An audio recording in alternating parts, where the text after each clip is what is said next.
Kongo nde mboka ngo mokengeli koi,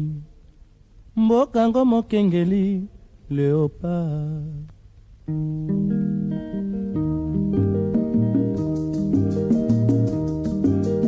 Mikolo tosekelaki na mosolo ya mboka Kongo ekoki,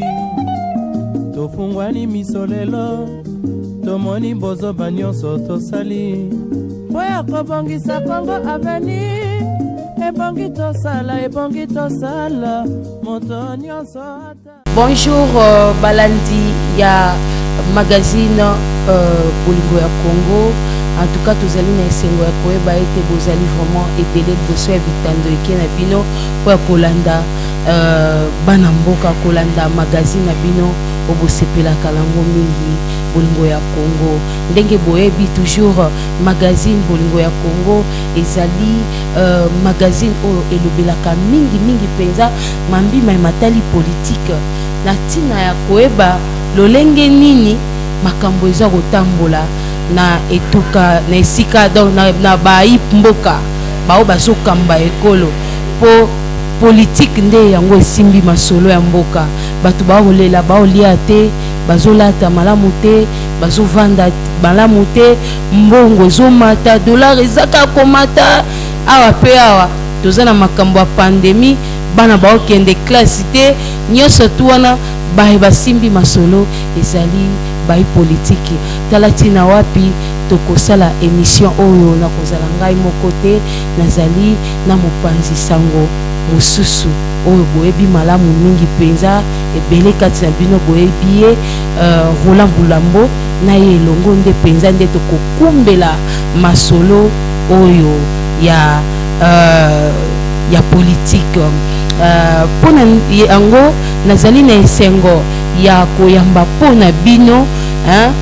mwana mboka Arthur Kabamba oyo azali bongo secrétaire général ya Peso, ya Peso akolimbola ye moko penza na bolai Peso elikoloba nini mwana mboka mbote mama Espérance Mwamba natondi yo mingi pe na assistance ya ndeko Roland oyo lelo aye ko assister biso ndenge bondimi ke toya na plateau na bino. Alors totondi bino mingi olingaki kozala yo moko te olobi oko associer ndeko Roland yango wana topesi bino mbote pe totondi bino mingi na Kakuji télévision mobimba. Merci bongo balandi bana mboka na tozonga penza po aboye bipenza ya bo kuse ya basango masolo nini o tokobeta lelo penza na kati ya émission na bino Bolingo ya Congo. Bolingo ya Congo penza lelo tozande na sombeli suka ya basango. Lelo tokobeta masolo ya bayi politique ba député na Assemblée nationale. Tomona ki lobby bongo basilaki koengela po ya censure kozwa mokano ya censure babengisaki mwana mboka ilukamba mais ayaki te azaki empêché po akendaki na mission de service basilaki bongo kotanga mokanda oyo ezaki kotinda eto pe kopesa ye ndingisa ya kokende na etuka ya Katanga balakisaki penza ete akokaki sengelaki na ye kozonga mokolo kaka ya lobby yango wana bamonaki te bakokaki te kokoba po ete azalaki na mukanda oyo elakisaki ya solo te akimi te akose présenter mokolo ya lelo esengeli a se présenter. Tokobeta masolo wana tokobeta penza masolo tokobeta masolo ya union sacrée. Babi union sacrée ya ezali vision ya mokonzi ya mboka après ba consultation na ye akonsultaki bana mboka alobi ete aza na blocage azali lisusu komona lolenge ya kosala mosala te alobi na kozwa mokano nga moko te esengeli na yoka bana mboka le plus représentative baya to solola, c'est-à-dire que bao bazali bakonzi ya mangomba bazali kokamba ba regroupement baya pote babeta basolola bapesa pe makanisi na bango lolenge kani mokonzi ya mboka ko kosala po kobima na kati ya blocage oyo tomonaki FCC na autorité na yango Moral Kabila basilaki kotia batielaki bakala yango wana nde efungolaki masolo ya union sacrée tomoni bongo bato ebele basi koyingela tokobeta masolo wana na mozindo tokobeta masolo ya libre échange tokobeta masolo wana tokobeta yango ezalaki mokano bautaki kozwa na kati ya assemblée to mpe loi bautaki kosigné tokobeta ngo na mozindo elongo na bana mboka ya peso tokobeta mpe lisusu masolo ya informateur oyo bautaki konome mwana mboka baati lukwebo tokobeta mpenza tokolandela ngo na mozindo pamba te toza kaka toujours na kati ya liso likolo ya liso biso toza wana baapostolo oyo toza na etinda ya peuple toza kolandela mpenza koyeba mpenza eske makambo oyo peuple aza kozela esi ebandi kosalama ekomi na niveau nini bakokenda ngo lolenge nini bino peuple nde botiaki biso wana bapanzisango po te tolandelaka yango moni lelo bana mboka ya peso basi koyingela na kati ya plateau oyo po tobeta lisolo elongo na mopanzi sango Roland Boulambo oyo azali bongo président ya club RFI Kinshasa na ende tokobeta masolo mwana mboka boni ndenge ni santé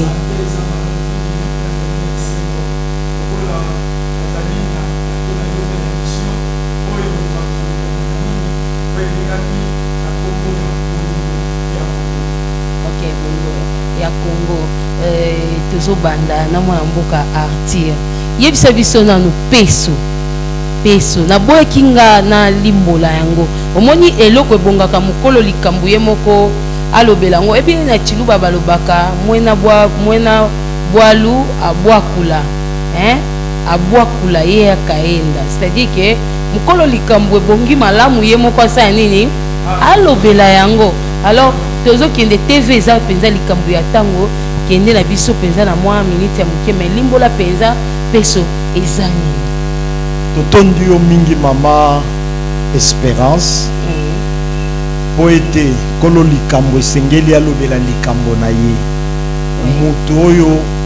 bakangi ye mpona likambo esengeli asamba mpe aloba ete likambo na ngai ezali boye nde ndenge mibeko esengi biso natondi yo mingi mpona kopesa nga maloba naya kolobela mpona vision na bakongole nyonso lokola Kakuji télévision bazali kolanda yango na mboka na biso mobimba toloba alors yango wana na ye lelo mpona kolobela makambo etali peso ezali likanisi oyo mwana mboka Gilles Kibonge azali musali na Nzambe azali pasteur azali mpe ndeko oyo alandelaka makambo ya politique mingi Nzambe ayaki kosunga ye a partir ya verset biblique na Exode chapitre 5 verset 7 bisika Nzambe alobi ete nayoki kolela ya bana na ngai ematiti likolo. Alors atali lisusu na article 5 ya constitution na biso. Article 5 elobi boye peuple est souverain. La souveraineté appartient au peuple. Oui. Donc suprématie eza ya peuple, souveraineté eza ya peuple. Yangwana na likanisho yo Nzambe atiaki kati na ye atindaki ye akoloba ete sala mayemanso olakisa peuple congolais ke baza souverain. Abakisaki lisusu chapitre ya Matthieu chapitre 20 verset 25 oyo ezali koloba Yesu azali koloba boye muto yazali kokamba bino nzoka nde azali mosali ya bato nyonso. Yango wana pa bimisaki mukanda le 4 janvier awa mukanda nde ezalaki pe lisu mukolo oyo peso ebimaki libanda bato pe bamonaki yango mukanda wana pe elobi ete Félix serviteur ou leader. Elingi koloba ete soki ozali leader ozana mutu ya peuple ozali nde musali ya bato nyonso esengeli osalela bato nyonso. yangwana azape musali ya nzambe azali pe musali na nzambe azali pe musali na nzambe yangwana omoni abenga kibiso nyoso pona koyebisa biso akabola na biso likanisi wana biso nyoso tondimaki na likanisi wana pona nini tomonaki ete na mboka na biso pasi eleki tozali koyeba badroit na biso te ekomi bisika oyo tozali na droit tokomi nde kosuplie tokomi nde kosenga lokola likambo etali courant na mai eza likambo peuple congolais ya kosenga te ezali droit na devoir oyo esengeli peuple azwa oyo esengeli pe l'état congolais asalela ye ezali droit na ye alors tokoki kosenga yango lokola eloko oyo okomi kobondela olelaka nde balandaka papa nzala non so depute kiti papa yenzala esili soka ndete eza nango devoir non alors peuple congolais ayeba a reconnaître kozonga na badroit na ye l'état pe asalela peuple ba devoir o esengeli asalela ezali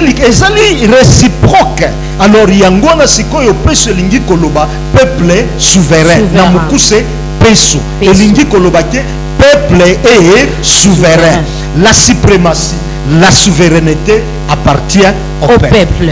bongo vraiment to sepeli peza ndeko Arthur Oazali CG secrétaire général ya peso auti bongo kolimbo la peza na bokuse vision ya peso bango bazali wana soki na landi malamu pona makambo o etali bokei liboso ya mboka c'est-à-dire que bozo kolandela kosunga mokonzi ya mboka na o etali bon fonctionnement c'est-à-dire peuple azanga eloko ya kolia te azanga eloko ya komela te peuple alongwa na kati ya pasi na ye donc yango wana nde peso atelemi matondi mingi mama na bakisa moke peso ezali mouvement ya peuple citoyen congolais eza na kati ya société civile bokonzi société civile eza na kati ya peuple bokonzi ezali nde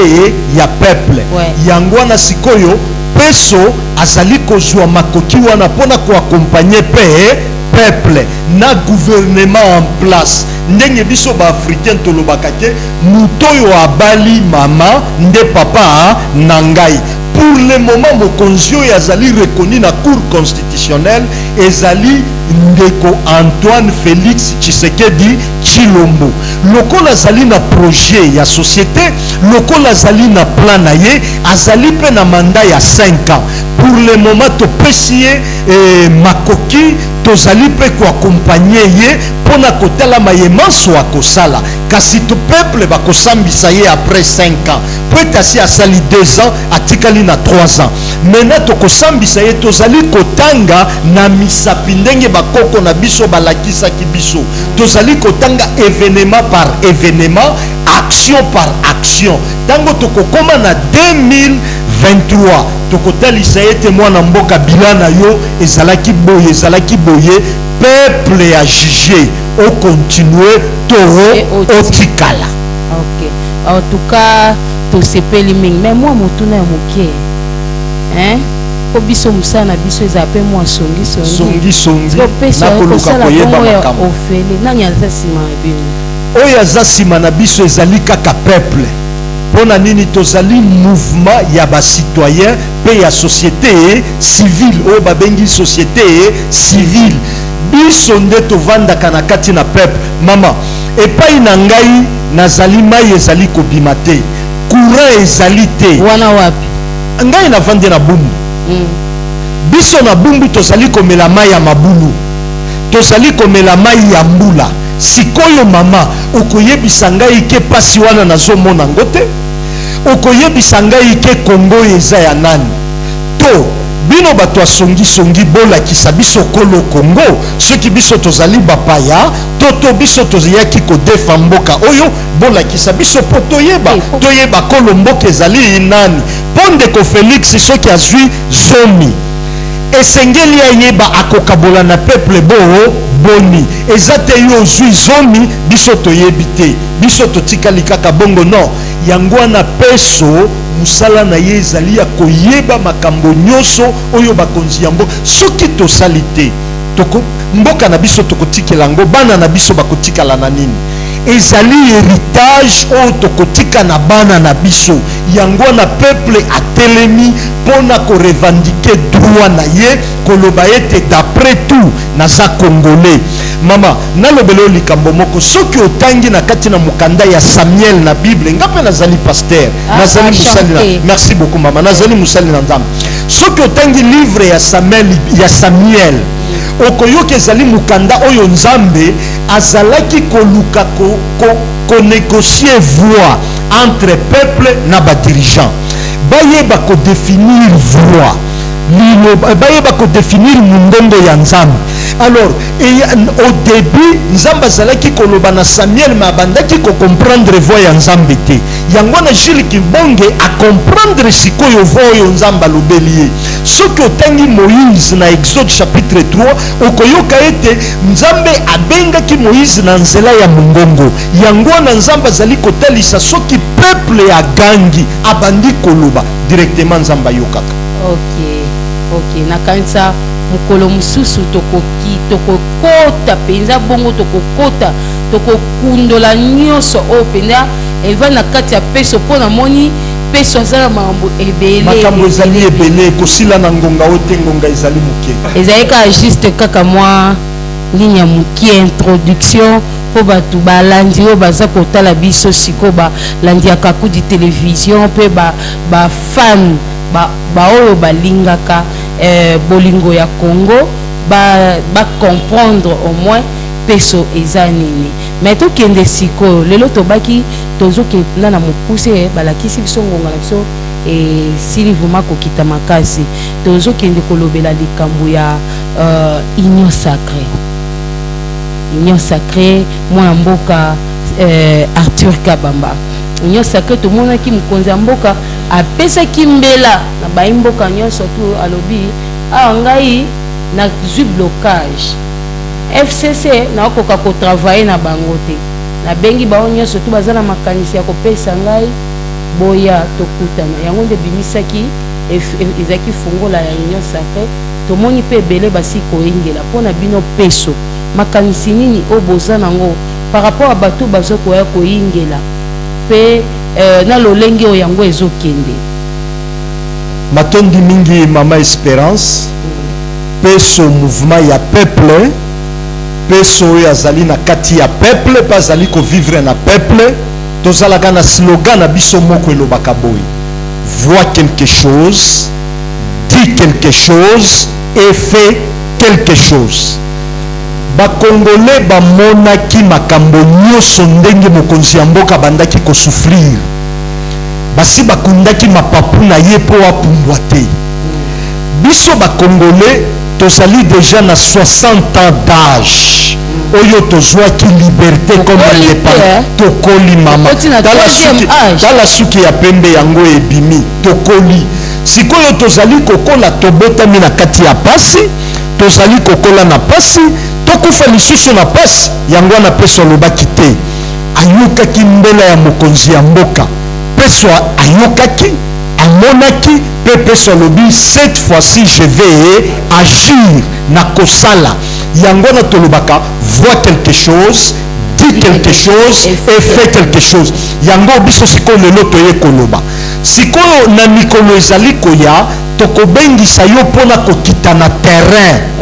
kobanda kotala mayemanso ezali koleka na terrain elingi koloba ete biso toye kocouvrir mokonzi ya mboka te tozali kotangela ye mayemanso azali kosala akosala malamu tobeteli ye maboko akosala mabe tolobi mwana mboka osali mabe union sacrée sikoyo bato nyonso bazali koya bazali bakongole mama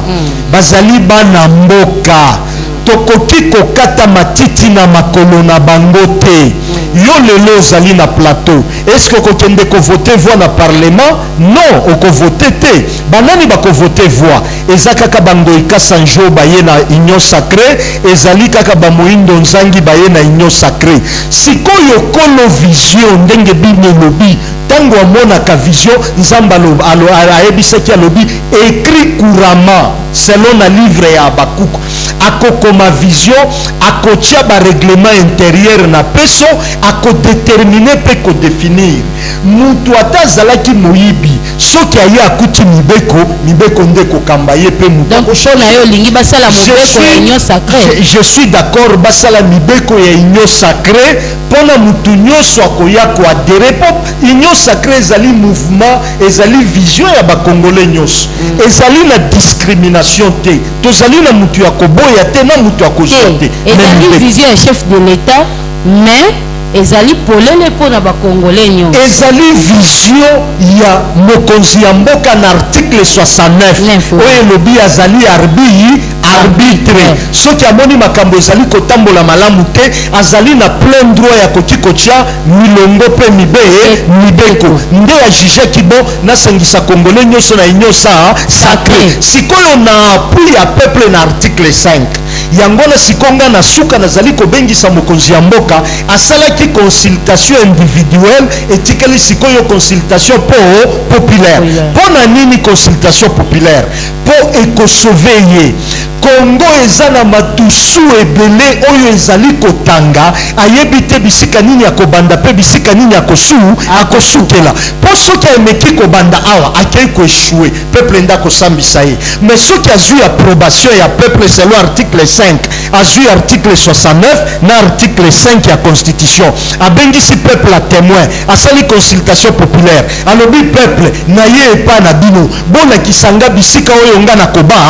kobanda abandi ensemble na peuple bazali kokende tape par pona yo mwana mboka bao ya yambaki na baba flatter non baza ba flatter te baza bana mboka mutu na mutu apesa yambaki bango a partir ya ba o ba représentaki ya population bapesaki makanisi na bango sikoyo petit peuple oyo batikali na ndako puisque oyo ayaki wana apesaki kolandisa mandenge ya azali mais petit peuple oyo atikali na ndako petit peuple voit na ye yoka makate asa pe na droit ya kovivre na Congo comme un Congolais.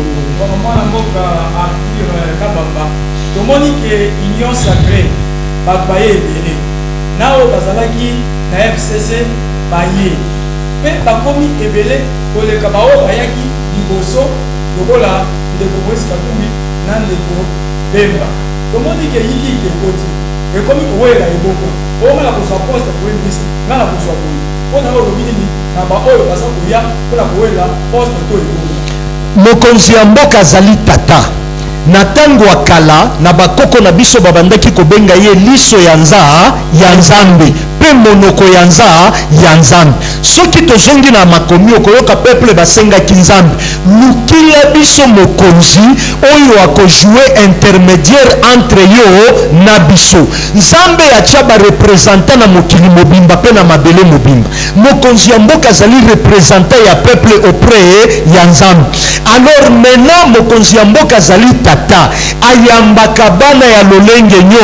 nyonso akoki koboya te constitution na biso elobi bongo alors mokonzi ya mboka ayamba bato nyonso wana me kasi ye moko ayeba koklase bango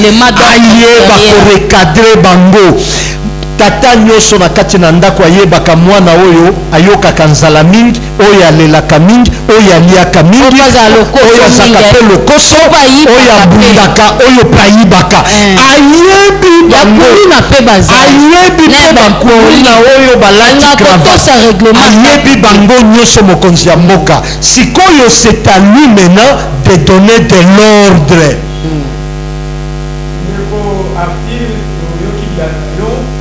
télévision de Mazali Tambo kupatisa ko Espérance kwamba akokoba na mituna o etali politique et na o etali dossier ya motion de censure o ezali déposé à l'Assemblée contre premier ministre na gouvernement de kupatisa ko Espérance yebisa biso na merci beaucoup ndenge nini likambo motion de censure ya ilukamba lobi bazelaki ye ayete azaki na mission batangika lettre wana oyo bande ko signifier que akendaki mission bamoni ke ezali na nzela absence ne eza justifié mais sengelaki na ya zonga lobi il paraîtrait que le soir je dis bien il paraîtrait que déjà soir ya lobi asi azongaki là ça reste au moins à vérifier mais selon moi banungu ezobima ke ndeko Geneviève Vinagos alobaki ke akoya na ete pona yo baloba biro wana peza incompétent ebongi te donc eza nango na compétence te eza na nguya moko te ya ko censurer to kozwa motion ya censure wana na nini kotala yango kolande kokotisa plénière biro wana eza na compétence te matondi mingi mama Espérance Mwamba otuni mutuna moko mekasi na bavole ebele na korépondre nyoso mbala moko avant ngonga mukuse avant motion de censure eya basalaki nano session extraordinaire na session extraordinaire wana bazali pe na loi ya ZELCAF zone de libre échange continental africaine oyo esengeli baratifié bazalaki pe lisusu merci beaucoup na répondre sikoyo ya mokonzi premier ministre oyo asimbi primature premier ministre akendaki katanga na mission de service alakisaki mukanda na ye ase justifiaki tondimi biso nyonso ntango akei katanga esengelaki azonga mukolo badepute basengaki aya sikoyo ye aboyi koya meme ata soki akoya lelo toza 11h 12h 13h akoya mais toyoki ete akoboya kotelema liboso ya biro selo baninga na ye na makanisi oyo bazali kopesa ye na parti politique alors koboya kotelema liboso ya biro d'âge ezali mbeba munene na mibeko oyo babengaka loi organique ya assemblée nationale na constitution na biso epekisi alors il met au-dessus de la loi oui mutu moko azali kona mibeko te cour constitutionnelle epesaki biro d'âge wana ndingisa makoki ya kotraite baaffaire courante makambo nyonso esengeli batraite oyo ezali na bosenga neto ya loi ya ratification ekoti ezalaki affaire courante mpo mokonzi na février azokoma mokonzi ya afrika mobimba esengelaki batraite avant mokonzi ya mboka akende na afrique esengelaki asilisa biso atikela biso responsable na kati na ndako oyo azali lokola yaya akotikala kogere makambo nyonso na kati ya ndako alors yango na bureau d'âge ekwa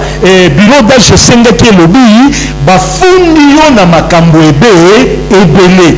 yaka ose justifier sikoyo koboya na ye ya koya kose justifier ezali outrage na parlement alors badepute elakisi ke badepute bakoki mpe kofunda bakovote loi ya kocharge ye na bafaute nyonso d'abord biso peuple congolais nga nazali mpe kobongisa mobeko ya liboso nga nakoki koloba ezali sabotage ya peuple cela veut dire tout ce temps nyonso ya kambi à reconnaître que peuple congolais existaka te eloko ya mibale azali koefase na carte géographique RDC Congo azali koefase yango c'est comme si peuple moko existaka te ezali sabotage na outrage et puis mokonzi ya mboka azali pas autorité morale soki autorité na yebisaki obosanke kuna makofi pepe bakoya obete makofi azobangisa mpe nzoto na ye wana nzoto kolia esu makofi te soki pepe azali kobatela nzoto na ye te esi ekoli akokaki kokende kose protege epai ya mokonzi ya mboka mpo mokonzi ya mboka nde azali likolo ya nyonso tala exemple ya Benoît Luamba natunaka mutuna nazali na mukanda moko nazali kokoma Benoît Luamba héros ou point d'interrogation mutu na mutu aloba Benoît Lomba nde mutu ya pesi nzela na mokonzi ya mboka makambo nyonso eyeba na ndenge ezali akokaki ko se protéger po Benoît Lomba zwaki approbation ya mokonzi ya mboka akendaki komibata malobi mokonzi ya mboka batela ngai tala makambo ezali boye boye boye ye pa akokaki kosala bongo mama eyoka te na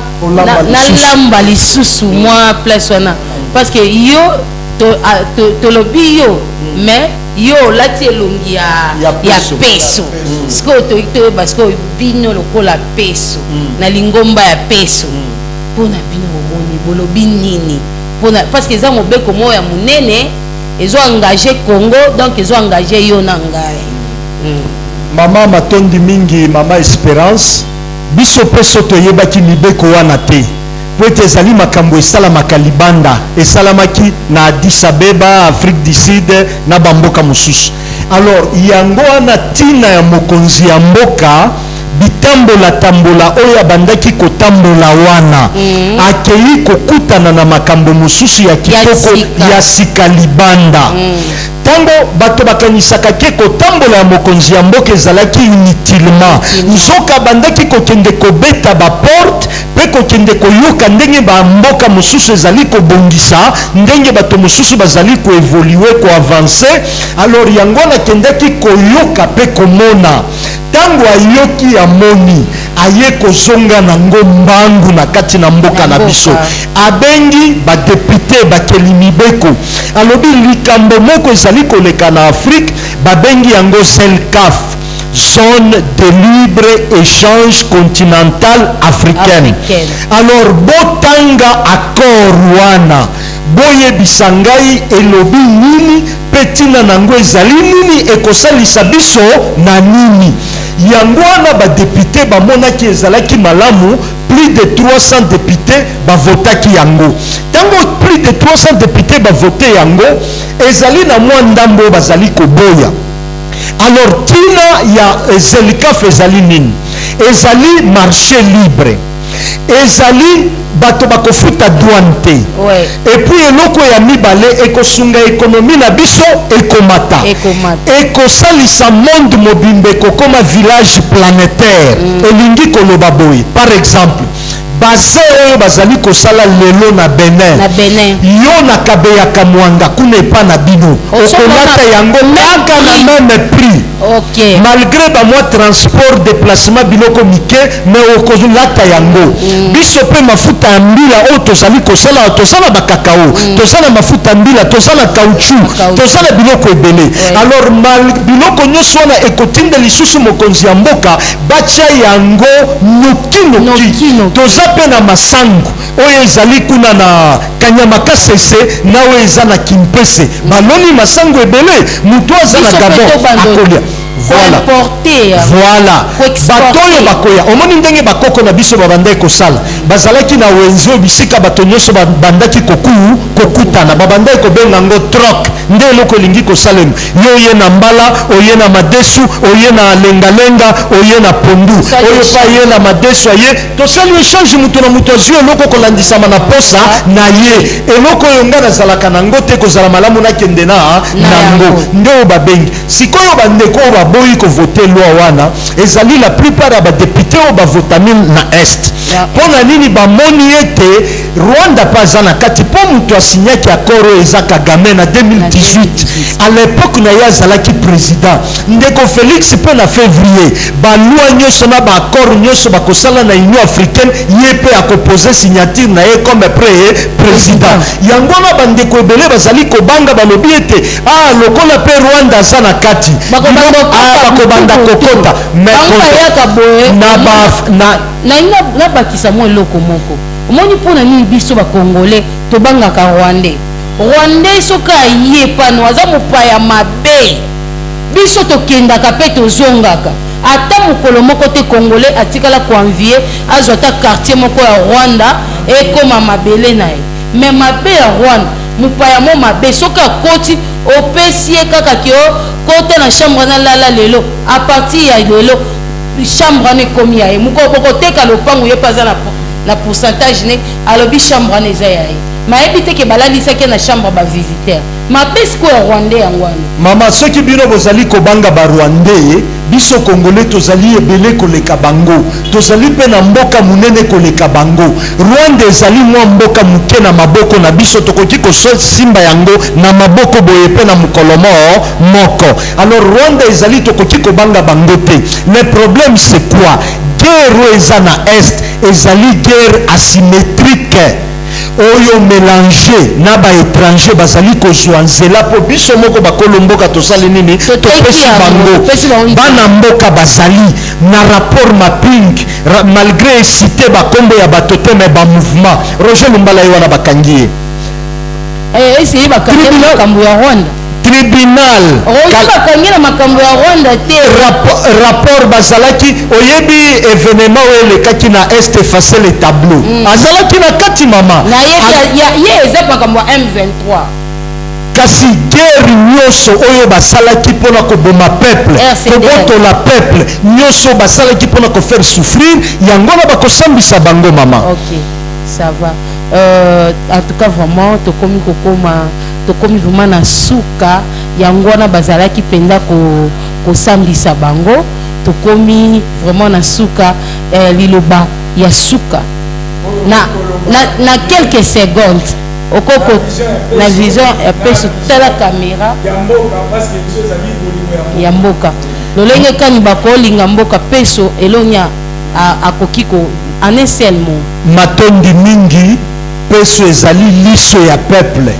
peso ezali munoko ya peuple peso ezali loboko ya peuple yango na biso tolobaka voit quelque chose dit quelque chose et fait quelque chose peuple baya basunga biso ensemble na peuple tolonga likambo oyo ezali na kati ya mboka na biso. Ok, pona kosadere numéro tokopesa numéro ya contact numéro na ngai ezali 089 ouais 80 98 672 089 80 98 672 WhatsApp Facebook nasalelaka numéro wana na ba appel nyonso wana pona ba bali ko sadere. Ok, merci beaucoup totondi bino botondi pona ko répondre na invitation na biso ya mukolo lelo. En tout cas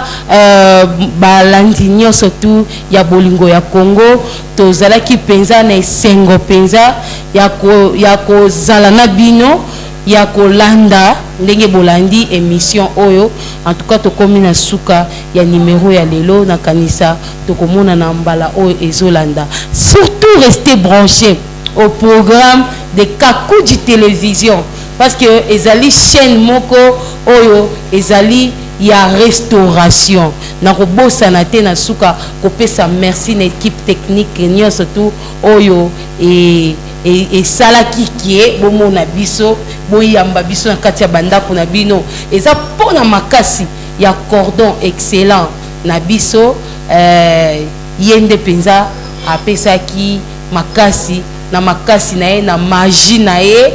nde bomoni biso na bandako na bino yangwana topesi bino vraiment merci, au revoir et on se revoit à la prochaine et au prochain numéro. Bye. Kongo nde mboka ngo mokengeli koi mboka ngo mokengeli léopard